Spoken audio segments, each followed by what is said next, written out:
Falcao a été génial, il met un doublé, il n'y a pas de problème. Oui. Mais par contre, sur ce penalty, je suis désolé, Falcao, il doit s'incliner. Un penalty, c'est un geste technique. Ce que je veux dire, les joueurs, même les joueurs de haut niveau, c'est pas parce que tu es un attaquant de très haut niveau, un buteur, que tu sais tirer un penalty. Fabinho, c'est la référence, il en a jamais raté. Pourquoi à ce niveau-là, alors que la balle de 3-1, elle est cruciale. Il écrase le match. Oui.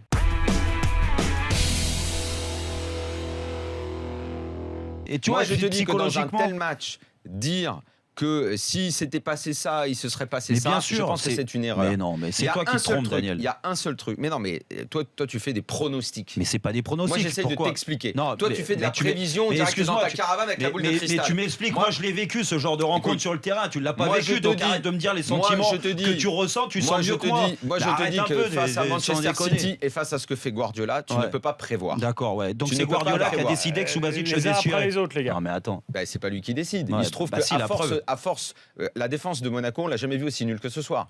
Pourquoi ? Parce qu'ils sont attaqués de toutes parts. Et qu'au bout d'un moment, à force d'être pressé, de voir des mecs qui dédoublent dans tous les sens, tu commets des erreurs.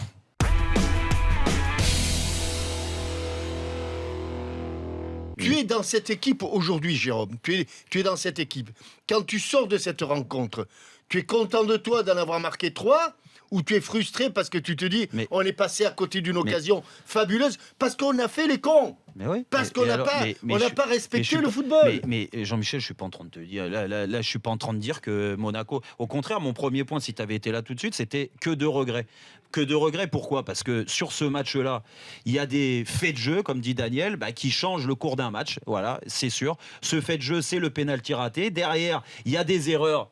Pour autant de certains joueurs monégasques, des erreurs individuelles, des erreurs dans le repli défensif, des erreurs d'agressivité, les fondamentaux comme tu le dis, et qu'à ce niveau-là, ça pardonne pas. Mais que quand j'entends Daniel qui me dit que c'est la victoire aussi de Guardiola, je suis pas d'accord. Ce que je veux dire, c'est pas la victoire de Guardiola sur des coups de pied arrêtés, c'est tout. Pas dans le jeu, pas dans la façon de jouer. Tu les obtiens parce que tu multiplies les attaques.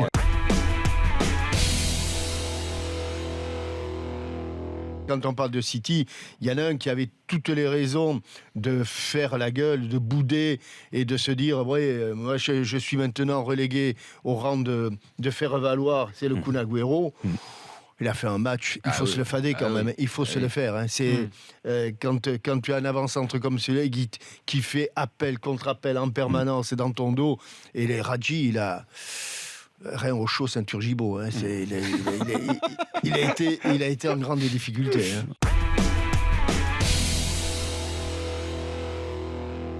C'était un très beau match. Vraiment un très beau match. Moi, j'ai beaucoup aimé le Bayer Leverkusen. Mais je pense... Mon sparring partenaire. Mais non, parce qu'à un moment, ils ont fait trembler parce que on sent qu'il y a une vraie compétitivité dans cette équipe. Quand ils ont senti vers la fin que l'Atlético flanchait un petit peu là au à 3-2 pour les Espagnols. À 3-2 parce qu'il y a eu un but, mais Gag, centre allemand. Le ballon rebondit dans les mains du gardien qui rebondit sur Savic et qui rentre dans le but de l'Atlético. Vraiment le but contre son camp Gag. Et là ils ont senti un peu l'odeur du sang. Alors qu'il y a eu des changements justement un peu étranges de la part de Simeone qui a sorti Gamero et Griezmann pour essayer d'enforcer le milieu de terrain, etc. Enfin bref, c'était un peu bizarre. À tel point, Gamero était le meilleur ce soir, à tel point qu'au moment du changement de Gamero qui était intervenu avant celui de Griezmann, on a vu les images de la télé espagnole où Griezmann dit « Non, c'est le meilleur !»